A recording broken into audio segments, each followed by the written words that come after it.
Цената на лебот се повеќе ја враќа традицијата тој да се меси дома. Трошокот за него води во таа насока, зашто најефтиниот леб е 33, а нормална цена е и 40 денари за век. Времето не е да се месе леб, ама сиромаштијата ќе не направи да го месиме лебот. И ќе месиме. Ја месам леб и тоа леб поубав. Ја не купувам леб.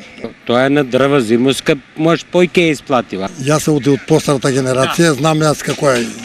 Значи, месило се лепи. Зошто месењето дома е поисплатливо? Па ако оноде малку е поекономично. Не се исплаќа едно лепче со 400 грама една фамилија со повише деца или поголемо семејство. Не, мора да се меси. Овие размислувања укажуваат дека сиромаштијата е голема, кога дошло време трошокот за него да биде голем. Секогаш е подобро да ги контролираш цените отколку да им даваш субвенции или подршка на луѓето за да купат поскап леб.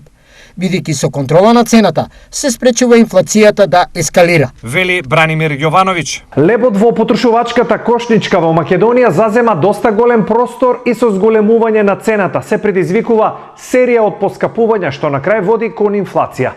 Ова е и клучниот момент во цената на лебот. Споредено со земјите од регионот во Македонија, лебот е најскап и се приближува до цената на лебот во европските земји. Србија со 29 денари, цената е замрзната. Косово 0,50 центи, односно 30 денари.